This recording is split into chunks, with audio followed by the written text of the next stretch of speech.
My boyfriend uninvited me from his sister's wedding to take his girl best friend instead. But I'm going anyway. For starters, I love my boyfriend's family. What I don't love is his girl best friend. My boyfriend has been friends with this girl since childhood and admits that he was in love with her for years, but she just kept stringing him along. She would flirt with him, say things like, "But can you imagine if we were together? That would be amazing." They made marriage pacts and things like that. But she would always get a boyfriend and friend-zone him. This cycle of flirting when she was single and acting like they were just friends when she had a boyfriend continued all through college until he met me. I've only met his girl best friend a few times because she lives in another state, but every time has been unpleasant. She's insufferable and thinks everything between us is a competition. Who knows him better? Who would make a better wife? Like, why are you even thinking that? It's so weird. But somehow, it always comes back to who is closer to his family. She constantly talks about how his mom is like a second mother to her and how she really feels like part of the family. Okay, cool. Not sure what to say to that. About a week ago, my boyfriend's sister's wedding invitation arrived, addressed to him, but it included a +1. Obviously, that +1 was for me. We've been dating for years. It was expected, or so I thought. In the first few days after receiving the invitation, he was talking about plans, flights for the wedding, and so on. But after a few days, he stopped mentioning the wedding. If I brought it up, he would change the subject. 2 days ago, I got home, and my boyfriend was in the bedroom on speakerphone with someone. I would recognize that whiny, nasally voice anywhere. It was his girl best friend.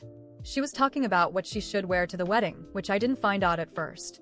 She always says how close she is to his family, so I assumed she'd be invited.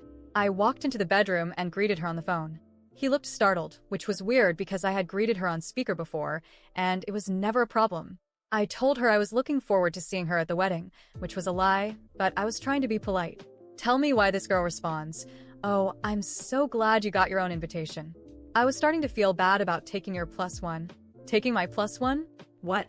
My boyfriend quickly told her he had to go, and I just stood there with my arms crossed, waiting for an explanation.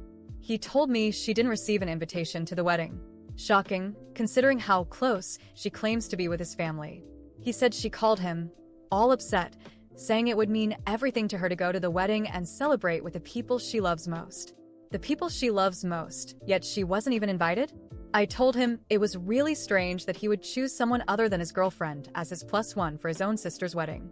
He said that since they've known her forever, it wouldn't be that weird. I was like, well, she wasn't invited. And he had the nerve to say, "Neither were you." I was stunned. I told him that +1 was clearly meant for me. I've talked to his sister about her wedding multiple times. Just because my name wasn't on it doesn't mean it wasn't for me. And he said, "Well, your name isn't there, so I can choose who I want to take. And I'm taking my friend." I stormed out and went to my best friend's house, crying and telling her everything. I felt so embarrassed. I know I shouldn't feel that way, but how could he not even want me there? Then I got an unexpected call from his sister. She told me my boyfriend had called her to explain the situation, and she was furious. She said the +1 was obviously for me and apologized, saying she was trying to save on customization costs, but would have put my name if she knew he'd pull something like this. She was sorry if it seemed like I wasn't welcome. The best part? She started talking about his girl best friend and said, "There's absolutely no way I'm letting that leech into my wedding." She told me their entire family despises this girl because she strung my boyfriend along for years, is rude, selfish, and ungrateful. Every time she was at their house, she made a mess and never cleaned up. She said they intentionally didn't invite her. The girl lies, saying she's close to the family, but they don't even talk to her. His sister told me she revoked my boyfriend's +1 and would be sending me my own invitation. She even said that if I decided to break up with my boyfriend over this, she'd still love to have me at the wedding, because she feels like I'm already part of the family. How the tables have turned. So now I know I'll be at that wedding. Whether I go with my boyfriend or not, that's still up for debate. I got home exhausted, still trying to process everything that had happened. I was still surprised by the call from my boyfriend's sister, and knowing she was on my side.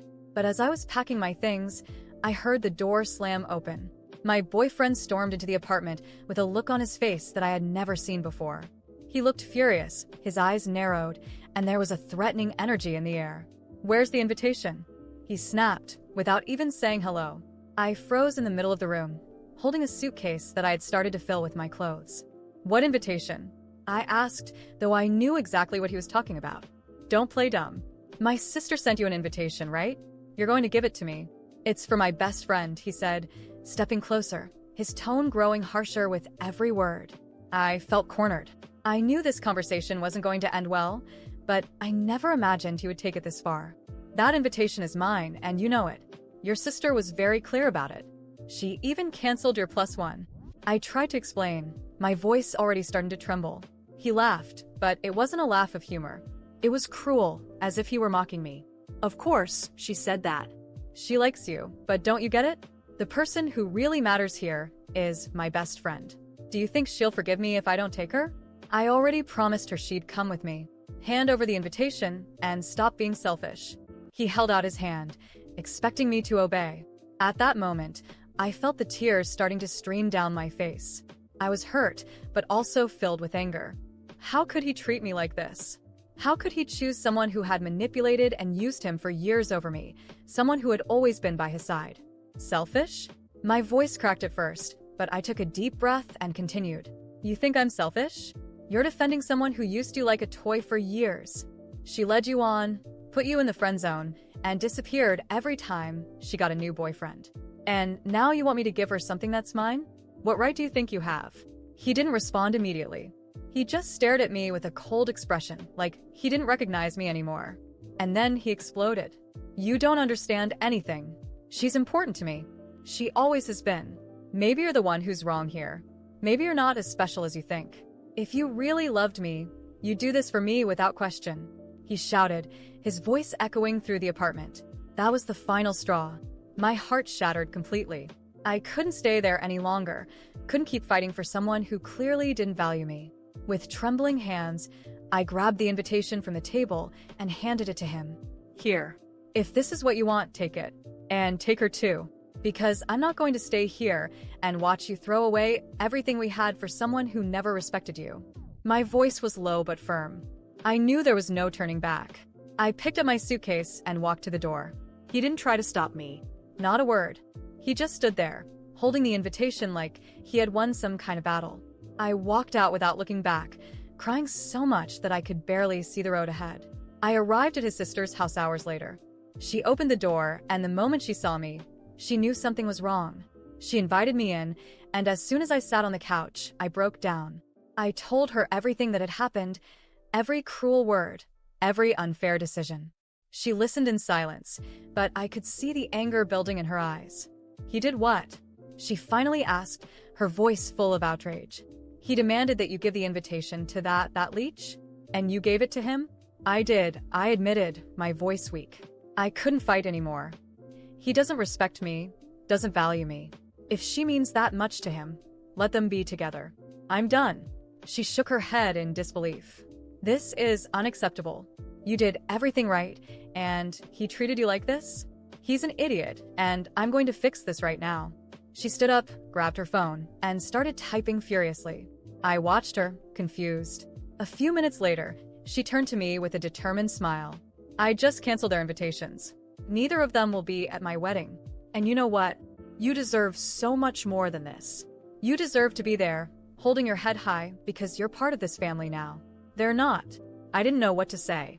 For the first time that night, I felt valued and understood. She continued, You are amazing. Don't let anyone make you feel otherwise, especially my idiot brother. And if you need a place to stay, this house is yours. I won't let you go through this alone. The tears came back, but this time they weren't from sadness. I hugged her tightly, grateful to have someone by my side. Maybe the end of that relationship was just the beginning of something better. I didn't know what the future held, but in that moment, I felt strong enough to face anything. The big day finally arrived. I was nervous but determined. I looked at myself in the mirror one last time before leaving. The dress fit me perfectly, and the makeup was subtle but highlighted my confidence. I didn't want to seem like I was there to compete with anyone, but I also wasn't going to let anyone make me feel small. His sister had sent me a message saying she was excited to see me, and that gave me strength. I took a deep breath and left. When I arrived at the venue, I was greeted with warm hugs. His entire family welcomed me, as if nothing had happened. His mother was the first to greet me. I'm so glad you came, dear. You've always been like a daughter to me. She hugged me sincerely, and I felt the weight of the past days lighten.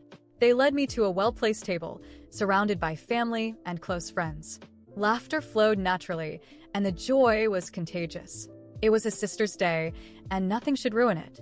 Everything was perfect, until suddenly I felt the atmosphere shift. Discreet glances started turning toward the entrance. I followed their gaze, and there he was. My ex dressed formally, but with an uncomfortable expression, as if he knew he wasn't welcome. He looked around, maybe searching for support, but all he found were cold and indifferent stares. His best friend wasn't there. He was alone. Curious, I discreetly approached one of the bride's uncles and asked why he was there. We decided to let him stay. The uncle whispered, his expression serious. If we kicked him out, it could cause an unnecessary scene. Today is his sister's day, and he's not going to ruin it. I nodded slightly, understanding. But shortly after, someone from the family approached him. It was the bride's brother. He went straight to him but spoke in a low voice to avoid drawing attention. "What are you doing here? You weren't invited. And where's that leech you call your best friend?" He lowered his gaze, uncomfortable, and muttered something, but those nearby managed to hear him. "She didn't want to come. She said she was going out with another friend." His voice was barely audible. The entire table stifled laughter. The irony was too obvious. He had been deceived and replaced again. That best friend he ruined our relationship for chose to go out with another guy instead of being with him. Someone murmured, "Serves him right. You reap what you sow." We pretended nothing was happening, but his humiliation was clear. He stayed there, uncomfortable, isolated, with no one to talk to. He had no place among us anymore. Every shared smile, every knowing glance from the family made him shrink even more. After the ceremony, during the reception, his sister, the bride, approached him. The soft smile she had worn all day was gone. "Do you have any idea what you did?" She spoke quietly, but her tone was firm. "You lost the best person who's ever been in your life. And you still had the nerve to show up here after everything?" He tried to justify himself, but she raised her hand, cutting him off. No. "You've said enough. From now on, you're no longer part of my life." She is. She pointed proudly at me. "And you better accept it." I watched the scene from a distance. I didn't feel sorry for him. I felt relieved. At that moment, any remaining connection between us was completely broken. The rest of the night was light and fun. I danced, talked, and laughed with everyone. His mother hugged me again before I left. "I want you to know that this will always be your family, no matter what." In that moment, I realized I didn't need him anymore. I never did. His family accepted me for who I was, and he chose his path. I moved on, stronger, more confident, and surrounded by people who truly cared about me. Time passed, as it always does, and the pain that once felt unbearable slowly began to fade. At first, I still carried the weight of everything that had happened. The humiliation, the anger, the disappointment. But over time, I realized that none of that defined me. It wasn't the end of my story, just the closing of a chapter that desperately needed to end. After the wedding, I stayed at his sister's house for a while. She welcomed me with a kindness I never expected. In fact, the entire family continued treating me with warmth, as if nothing had changed. And in a way, something had changed. I finally understood the true value of the people around me who genuinely respected me. His mother, always a sweet and understanding woman, would call me from time to time just to check on me. She never tried to justify her son's behavior or pressure me in any way. She simply said how sorry she was for everything that happened and that I deserved so much better. As for him, well, the last I heard about him was through a mutual friend. After the embarrassment he suffered at his sister's wedding, he became isolated from his own family. His sister cut him off completely, and even his mother, deeply disappointed, distanced herself. He tried to reconnect with his so-called best friend, but unsurprisingly, she had already moved on to another guy. As usual, they say he tried dating after that, but nothing ever lasted. Maybe because he never learned how to truly value the people who stood by him. And her, his best friend? From what I heard, she remained exactly the same, jumping from friend to friend, from man to man, maintaining shallow relationships, always chasing attention. It seems like she never matured, and maybe she never will. People like her tend to live in a never-ending cycle, constantly searching for something they can't even define. As for me, I decided to rebuild myself. I started investing more in myself, in my career, in my studies. I went out with friends, traveled, visited places I had always wanted to see. And of course, at some point, someone new came into my life. It wasn't sudden or like something out of a movie. It felt natural. I met Daniel at a work event. He was nothing like anyone I had met before. Kind, respectful, and most importantly, honest. There were no games, no insecurities, no competition. With him, I felt safe from the very beginning. There was no anxiety to impress him, no fear of being left behind. He saw me for who I truly was. Over time, we grew closer. Our conversations flowed easily, and the connection between us was something I didn't even know was possible. Daniel respected my space, my opinions, my time. He wasn't perfect, nobody is, but he was someone who knew the value of a healthy relationship. And that's exactly what we built, a real partnership. I remember one day, during a casual conversation, I ended up telling him a bit about my past with my ex. I didn't go into details, I didn't need to. Daniel listened attentively and said something I'll never forget. The past doesn't define who you are now, but it prepared you to recognize who truly deserves to be by your side. And he was right. Today, when I look back, I don't feel anger or resentment. Everything that happened had to happen for me to finally recognize my own worth. I wasn't the one who needed to change, and I wasn't the one who was wrong. I was simply in the wrong place, with the wrong person. His sister got married, and it was a beautiful ceremony. I still keep in touch with her to this day. We message each other from time to time, and have even gone out for coffee. My relationship with his family became something natural, without the heaviness it once carried. They moved on with their lives, and so did I. And that's how life went on. I moved on, wiser, stronger, and above all, happier. Because I learned that love isn't about one-sided sacrifice. Love is about respect, care, and reciprocity. And that's exactly what I found.